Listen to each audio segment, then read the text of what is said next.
बोलिए श्री सदगुरुदेव की जय। सदगुरु श्री कबीर साहब जी कहते हैं कि मनुष्य के अंदर सभी प्रकार का खजाना है, ऐसा एक भी नहीं जब न हो। तो सदगुरु श्री कबीर साहब जी का जो निर्णय है वो सत्य का है। सत्य कहते हैं जिसका कभी तीनों काल में नाश न हो, उसे सत्य कहा जाता है। ये टंकी भर गई ऊपर, तो सत्य कहते हैं जिसका तीनों काल में कभी नाश न हो। सत्य के ऊपर किसी प्रकार का कोई विकार नहीं होता है, और विकार है तो वो सत्य नहीं, और सत्य है तो वहां विकार नहीं। प्रकाश है तो अंधकार नहीं, अंधकार है तो प्रकाश नहीं। ठीक इसी प्रकार से जहाँ मानवता आ जाती है और दानवता यहाँ से भाग जाती है, फिर किसी भी प्रकार का वहां पर विकार नहीं रहता। और यदि विकार है तो समझ लो वहां मानवता नाम की कोई चीज नहीं। तो सदगुरु श्री कबीर साहब जी कहते हैं कि कर भैया बल आपने छाड़ बिरानी आस, जाके आंगन नदिया बहे सो किस मरे प्यास।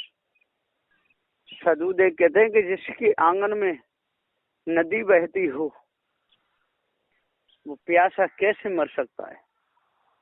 वो कभी प्यासा नहीं मर सकता, क्योंकि नदियां बह रही है और निर्मल जल बह रहा है, और उसमें भी ये प्यासा मर रहा है। तो उससे बड़ा मूर्ख और कौन होगा दुनिया में कि पानी होते हुए प्यासा मरे, भोजन होते हुए भूखा मरे, उसको ज्ञान नहीं। ठीक इसी प्रकार से जो चेतन अविनाशी जनैया सबको जानने वाला है, और उससे भिन्न यदि किसी की कल्पना करे, देवी देवता तंत्र मंत्र जादू टोना हवन होम ईश ब्रह्म परमात्म, इसमें लग करके अपने समय को बर्बाद करे, तो उससे अज्ञान और कौन होगा सारे संसार में। इसलिए सदगुरुदेव कहना पड़ा कि कर बैया वाला अपनी, यदि तुझे भरोसा करना है तो अपने बाजू बल का भरोसा कर, अपने आप का, निज पुरुषार्थ का। जब तक निज का भरोसा नहीं करेगा, अपने आप का भरोसा पूरा नहीं करेगा, तब तक भटकता रहेगा, और भटकाने वाले मिलते ही रहेंगे। जहां जाएगा वहीं भटकाने वाले मिलेंगे। सब भटक भटक करके अपना पूरा समय बिता रहे हैं। यदि कोई गांव के नजदीक कोई गड्ढा हो, पोखर, और उसका यदि चारों ओर से कोई घेरा करा दे और वहां सीढ़ी बना दे और कहे कि जो भी इसमें नहाएगा उसकी मनोकामना पूर्ण हो जाएंगी, ऐसा कहते ही एकदम भीड़ लग जाएगी, सब पूजने आने लगेंगे। कैसा भी कोई गड्ढा खोल दो या कोई कुआं हो और वहां पर किसी की मूर्ति लगा दो और काले पीले तिलक लगा दो, कहो कि सबकी मनोकामना पूर्ण हो जाती है, तो भीड़ लग जाएगी वहां पर। सब कोई आ करके सिर झुकाने लगेंगे। और यदि कोई साधु संत है या कोई विद्वान मूर्ति कहीं बैठ जाए तो कहो कि सब आकर के यहाँ पर ज्ञान की चर्चा सुनो और मनोकामना पूर्ण हो जाए, तो कोई नहीं आएगा। वो समझेगा ये तो आदमी है, ये तो हमारे जैसा ही है, और पत्थर की मूर्ति बनवा के कितना पुजवाते रहो, खूब लोग आए के धोख लगाते रहेंगे। एक बार एक राम कुआं निकला था, उसमें एक गाय मर गई, बदमाशों ने ला करके उसी में डाल दी, वो छिपा नहीं पाए तो मर गई। अब उन्होंने कहा अब क्या करना। जब बहुत दिन हो गए 2-4 साल, तो एक पीपर के झाड़ पे ऊपर चढ़ करके आवाज लगाई रात के 12 बजे कि ये राम कुआं है, इसमें जो भी नहाएगा इसका पानी पिएगा उसके सांस का रोग हो और कोई रोग हो, खाज खुजली फुंसी हो सब ठीक हो जाएंगे। अब गांव के लोग तो होते ही हैं, उन्होंने सुनी आवाज, हाँ भैया जी तो बात सही है, पर्चा छपवा दिए, चारों ओर प्रचार हो गया, बहुत बहुत दूर के लोग आने लगे, और किसी किसी की सांस ठीक भी हो गई। तो नाम हो गया दुनिया में कि राम कुआं में नहाने से सांस का रोग ठीक हो जाता है, खाज खुजली ठीक हो जाती है, और सब आ करके नहाने लगे। तो ऐसी का संसार की जो गाड़ की ठाट, और एक बड़ा जो गाड़ में सबे गाड़ में जात, सारा संसार भूल में भूला हुआ है, भूल भुलैया इसको कहते हैं, भूल भुलैया। तो कोई इस ब्रह्म परमात्मा के गुण गा रहा है, कोई अल्लाह खुदा ताला के गुण गा रहा है, कोई भूत चुड़ैलों में फंसा हुआ है, कोई तंत्र मंत्र जादू टोना में फंसा हुआ है। ये सब के सब अपने से भिन्न बहते चले जा रहे हैं। सदगुरु श्री कबीर साहब जी कहते हैं कि हे अविनाशी चेतन जीव, तेरे ऊपर कोई इस ब्रह्म परमात्मा नहीं, तू अजर अमर अखंड है।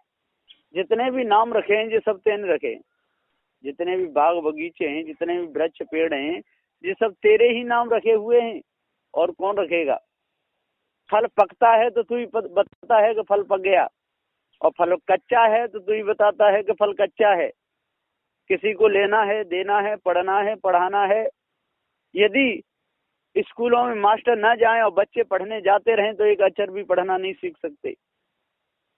और यदि कोई पहले के कोई मास्टर हैं अच्छे पढ़ाने वाले, और उनकी मूर्तियां बना बना के स्कूलों में रख दी जाएं और बच्चे पढ़ाने भेज दिए जाएं, और जितने मास्टर न भेजे जाएं तब भी वो मूर्तियां उन बच्चों को पढ़ा नहीं सकती। तो सदगुरु श्री कबीर साहब जी कहते हैं कि काशी, मथुरा, हरिद्वार, नंदगांव, बरसाने, गोकुल, महावन में चारों ओर मंदिरों में मूर्तियां रखी हुई हैं, और वहां पर यदि कोई जाकर के उपदेश सुनना चाहे तो वो मूर्तियां उपदेश नहीं सुना सकती। वहां तो कोई मनुष्य ही सुनाएगा, कोई बड़ा पंडित होगा, कोई ज्ञानी होगा, वही सुना सकता है। मूर्तियों के द्वारा न उपदेश कहीं हुआ है न होगा, न कभी होते सुना होगा।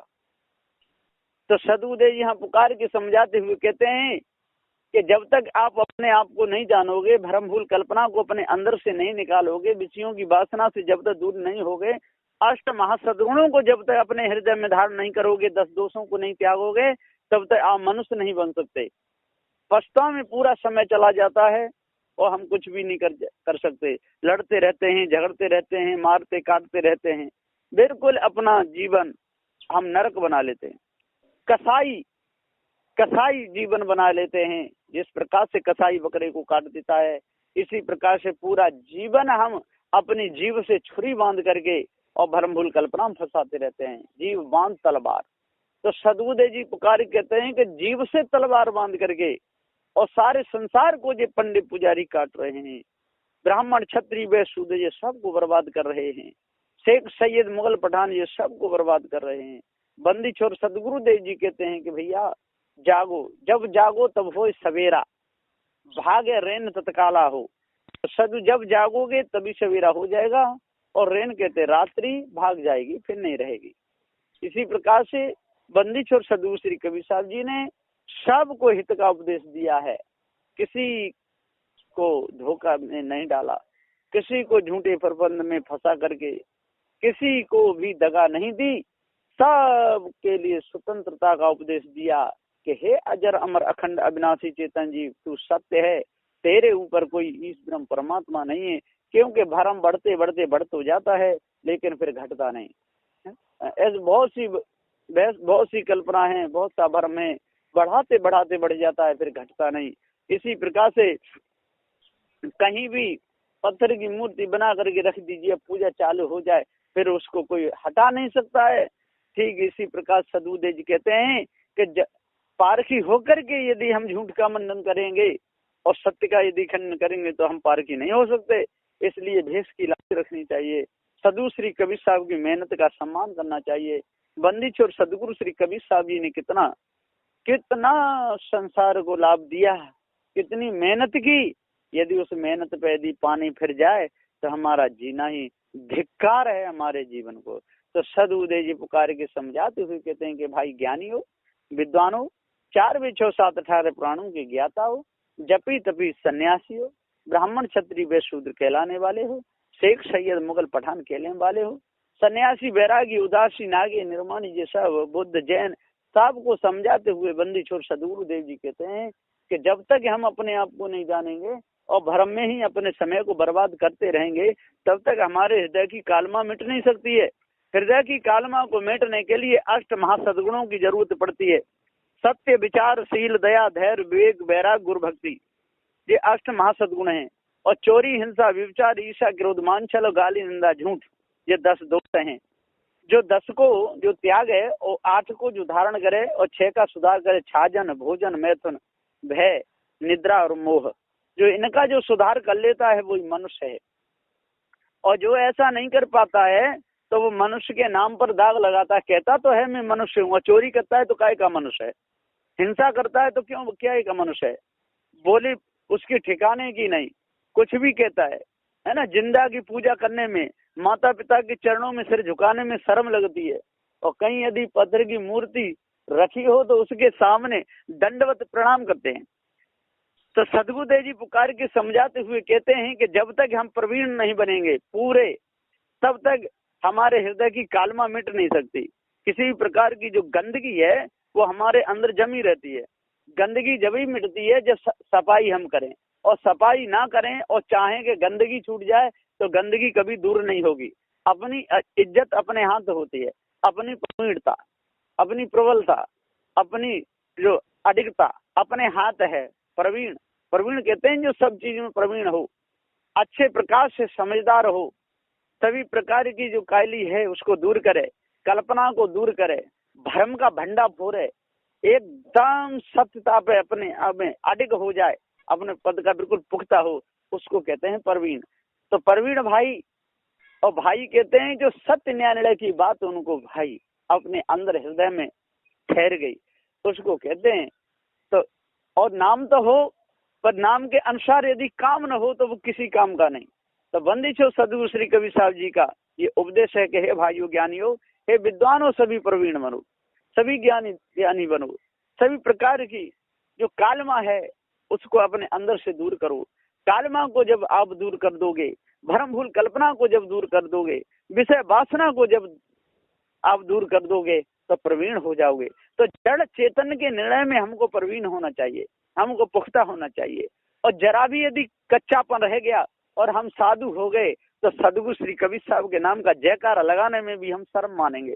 बहुत से लोग हैं कि सदगुरु श्री कबीर साहब के नाम का जयकारा तक नहीं लगा सकते, है ना। 2-2 घंटे बोलते हैं, कबीर साहब का नाम भी नहीं है, बीज की एक साखी नहीं, रमेनी नहीं, कहरा नहीं, बसंत नहीं, चाचर नहीं, हिंडोला नहीं, कुछ भी नहीं बोलते, और समय राजा रानियों की कहानियों में पूरा समय बर्बाद कर देते हैं। अब क्या मतलब निकला है? साधु भैया तो क्या भैया, बोले ना विचार, हटे पराई आत्मा और जीव बांध तलवार, साधु तो हो गया। जिनके बल पर खा रहा है, जिनके बल पर पी रहा है, जिनके बल पर दौड़ रहा है ना, उनका नाम नहीं ले सकता। तो सदगुरुदेव जी पुकार के समझाते हुए कहते हैं कि मोहर जब तक पक्की नहीं लगती और तब तक वो रुपया चलने वाला नहीं। इसी प्रकार से जहाँ सदगुरुदेव के नाम का जयकारा लग जाता है और सदगुरु श्री कबीर साहब के सदग्रंथ बीजा की एक चौपाई यदि कोई कहीं होता है तो पक्की मोहर लग जाती है। और जहाँ मोहरे नहीं न हो, बिना मोहर का सिक्का कहाँ चलेगा। तो सदगुरुदेव जी यहाँ पुकार के समझाते हुए कहते हैं कि आज हम अपने इज्जत को स्वयं बरकरार रखें, हम अपने आप को जानें, हम भ्रम को दूर करें, सभी प्रकार की जो कालमा है उसको दूर करें, सच्चे पारखी बने। जब तक हम सच्चे पारखी नहीं बनेंगे तब तक हमारे अंदर की कालमा दूर नहीं हो सकती। तो सदगुरुदेव कहते हैं कि कर बनिया बल अपनी छाड़ बिरानी आस, अपने बाजू बल का भरोसा करो। और बिरानी आस जो वीरान करे, जो दुखी करे, जो तड़पावे, जो दद्दर का भिखारी बना दे, जो खोजने से ना मिले, तो ऐसे की आशा को त्याग दो। छाड़ बिरानी आस, जो वीरान कर दे, जो ऊपर जो इस परमात्मा माना हुआ, जो धोखे में हम अपने समय को पूरा बर्बाद कर रहे हैं, काम में, क्रोध में, लोभ में, मोह में, आशा में, तृष्णा में, छल छिद्र कपट में, राग द्वेष में हम अपने पूरे समय को बर्बाद कर देते हैं। और मनुष्य जन्म में आकर के पशुओं जैसे कर्म करते हैं, मांस खाते हैं, शराब पीते हैं, अंडा खाते हैं, बहुत बुरे बुरे हम कर्म करते हैं, जो कर्म हमारे हृदय को और गंदा कर देते हैं। और फिर अंत समय पछताना हो, अंत समय पर बहुत पछतावा होता है। जब उन कर्मों का दंड हमारे ऊपर आता है तो इतनी वेदना होती है मानो लाखों बिच्छुओं ने एक साथ डंक मारा हो, लाखों सांपों ने एकदम आकर के डसा हो, मानो पूरी पृथ्वी के पहाड़ हमारे ऊपर टूट पड़े, इतना कष्ट और दुख होता है। इसलिए हम मनुष्य बने। ब्राह्मण क्षत्रिय वैश्य शूद्र की जो बीमारी सारे संसार में जो छाई हुई है, ये एक पाप और नरक है, ये कालमा है। इसी प्रकार से एक सैयद मुगल पठान कोई मस्जिद में चढ़ करके नमाज पढ़ रहा है और कोई मंदिरों में जा करके घंटे बजा रहा है, तो और घर में लड़ाई हो रही है, शराब पी करके लड़ रहे हैं, झगड़ रहे हैं, पत्नियों में झगड़ा हो रहा है ना, पुत्र में और पिता में खूब झगड़ा हो रहा है, मार काट मची हुई है, तलवार भाले चल रहे हैं और सत्य का नाम लेते हैं। सत्य क्या है? अपने आप को जानते नहीं। जो सत्य असली है चेतन जीव, उसको तो जानते नहीं और अपने हाथों से बनी हुई कारीगरी के गुलाम बन गए। तो सदगुरुदेव जी पुकार के समझाते हुए कहते हैं कि हे कारीगर, तू अपनी कारीगरी पर क्यों फिदा हुआ है, क्यों भूला हुआ है? जितनी भी मूर्तियां सारे संसार में बन रही हैं, इनका नाम कौन रखने वाला? मनुष्य है। अष्ट धातु की मूर्ति हो, चाहे पत्थर की, संगमरमर की, किसी की मूर्ति हो, बनाने वाला ये चेतन जीव है। और बना करके फिर कहता है इसमें प्राण पड़ जाते हैं। कितना बड़ा झूठ है ये! झूठ में सारा संसार फंसा हुआ है, झूठ ही सब संसार में। और झूठा मिलते आए और झूठन की संगत परी, तो हाजू आए, तो हाजू कहें जगत में रहे भरमाई, और सत्य न्याय की बात समझ जिनके नहीं आई। तो सदगुरुदेव जी पुकार के समझाते हुए कहते हैं कि सत्य विचारशील दया धैर्य विवेक वैराग गुरु भक्ति, जो अष्ट महासत्गुण है, इनको तो वो जानते नहीं और धोखे में अपने समय को पूरा बर्बाद कर रहे हैं और कहते हैं कि हम मनुष्य हैं। वो मनुष्य नहीं हो सकते जिसके अंदर चोरी की भावना है, जिसके अंदर हिंसा की भावना है, जिसके अंदर विचार की भावना है, जिसके अंदर कालमा जमी हुई है, जिस धोखे में इसका पूरा समय जा रहा है, सत्य न्याय निर्णय को जानता नहीं, विवेक विचार से काम लेता नहीं, छल कपट में पूरे समय को बर्बाद कर रहा है, वो मनुष्य कैसे हो सकता है? वो मनुष्य नहीं हो सकता। तो बंदी छोर सदगुरुदेव जी पुकार के कहते हैं ये मेहनत बहुत बड़ी है बंदी छोर सदगुरु से कबीर साहब जी की, इसलिए बार बार पुकार करके बंदी छोर कहते हैं कि हे मनुष्य, तू सर्वोपरि श्रेष्ठ है, तेरे ऊपर कोई ईश ब्रह्म परमात्मा, कोई देवी देवता कोई नहीं है। तू स्वयं अपने आप को भूला हुआ है और तेरी भूल ही और तेरे को दुखी कर रही है। और जब इस भूल को तू त्याग देगा और तेरे अंदर से ये सारी कालमा मिट जाएगी, तू अपने आप को जब जान जाएगा तो सभी प्रकार की गंदगी तेरे अंदर से दूर हो जाएगी। जिस प्रकार से गलियों में गांव की जो नालियां होती हैं उनमें कचरा जम जाता है, पानी रुक जाता है, तो कभी कभी वो पानी उबल करके गलियों में निकल जाता है और जब वो नाली साफ हो जाती है, कचरा जब हट जाता है, पानी आराम से निकल जाता है। इसी प्रकार से जब ये भरम भूल कल्पना सब मिट जाएगी, विषय वासना के दाग जब पूरे छूट जाएंगे, हमारा हृदय जब निर्मल पवित्र हो जाएगा, तो सत्य न्याय निर्णय की बात हमारे समझ में पूरी आ जाएगी। और जब तक ये भरम भूल कल्पना हमारे अंदर से नहीं मिटेगी और तब तक विकार हमारे अंदर छाए ही रहेंगे, तब तक कालमा हमारे अंदर छाई ही रहेगी और तब तक हम ये पेड़ रूखों की पूजा करते ही रहेंगे, चंद्र सूर्य की पूजा करते रहेंगे, नदी नालों की पूजा करते रहेंगे, पर्वत पहाड़ों में हम अपने सिर को पटकते रहेंगे। हमारे अंदर मानवता आ ही नहीं सकती। हाँ, मानवता के गीत गाते रहेंगे, ग्रंथों को पढ़ते रहेंगे, रामायण भागवत को, गीता को पढ़ते रहेंगे, कुरान बाइबल को खूब पढ़ते रहेंगे, और भी ग्रंथ बहुत हैं, उनको पढ़ करके अपने समय को हम बर्बाद करते रहेंगे। लेकिन हमको जड़ चेतन का ज्ञान नहीं हो सकता है, हमको अपने आप का पूरा ज्ञान नहीं हो सकता है। इसलिए पछा पछी को हम बिल्कुल छोड़ दें, पक्ष को छोड़ करके और निपक्ष हो करके बंदी छोर सदगुरु श्री कबीर साहब का जो ज्ञान है उसको हम महत्व दें। जब तक हम उस बंदी छोर सदगुरु श्री कबीर साहब के ज्ञान को और महत्व पूरा नहीं देंगे, तब तक हम भूले ही रहेंगे। भूला लोग कहे घर मेरा और भूला है अपने घर कहता रहे, कौन अंदर घुसने देगा? कोई नहीं घुसने देगा। कोई शराब पी करके और किसी सेठ की कोठी के सामने आकर जी मेरा घर है, इसमें से निकलो, तो कौन निकलेगा? मार और लगाएगा। इसी प्रकार सदगुरु श्री कबीर साहब जी कहते हैं कर्म तो स्वयं गंदे करे और किसी ईश ब्रह्म परमात्मा को दोष लगावे तो कौन उसको सुख देगा? कोई नहीं देगा। उसके कर्म उसको दंड देंगे, कभी छोड़ेंगे नहीं। इसलिए हे भाइयों, हे ज्ञानियों, 4 वेद 6 7 18 पुराणों के ज्ञाता हो, जब भी तभी सन्यासी हो, आप लोग अपने आप को जानो, सबको हित का उपदेश दे रहे हैं बंदी छोर सदगुरु श्री कबीर साहब जी। अब इस उपदेश का सबका सम्मान करना चाहिए और सबको अपने हृदय में बसाना चाहिए और बसा करके, और जो गंदे जो विचार हैं, जो गंदी जो वासनाएं हैं, जो गंदी हवाएं हमारे अंदर भरी हुई हैं, अनादिकाल से हम इस भूल में चले आ रहे हैं, उस भूल को आज अपने अंदर से निरख करके, परख करके, संतों की संगत करके, पारखी संतों के पास में बैठ करके, अष्ट महासद्गुणों को धारण करके अपने हृदय को पूरा पवित्र करना चाहिए, निर्मल निदाग करना चाहिए। तब हमारे हृदय की कालमा मिटेगी, नहीं तो हम भूल में ही अपने समय को पूरा बर्बाद करते रहेंगे। तो हे ज्ञानी विद्वानों, 4 भी 6 7 18 पुराणों की ज्ञाता हो, जपी तपी सन्यासी हो, सबके लिए ये हित का उपदेश है। तो बंदी छोड़ कबीर साहब का जो उपदेश है, इसका जो भी सम्मान करेगा, जो भी आदर करेगा, अपने अंदर उतारेगा, उसकी इज्जत होगी, उसकी आबरू बच जाएगी और हृदय की कालमा भी छूट जाएगी, और जो कुकर्म है वो भी दूर हो जाएंगे, और सच्चे रूप में वो मनुष्य बन जाएगा। और जब सभी प्रकार की कालमा मिटेगी, विषय वासना मिटेगी, भ्रम भूल कल्पना मिटेगी, हृदय पवित्र हो जाएगा, तो उसका आगामी यदि जन्म होगा तब भी अच्छा होगा, और यदि वासना मिट गई तो सदा सदा के लिए मुक्त हो जाएगा। इसलिए अपने आप को जान लो और धोखेबाजी से न्यारे रहो, तब पूर्ण शांति मिलेगी। बस इन्हीं वचनों के साथ में मैं अपनी वाणी को विराम देता हूँ। बोलिए श्री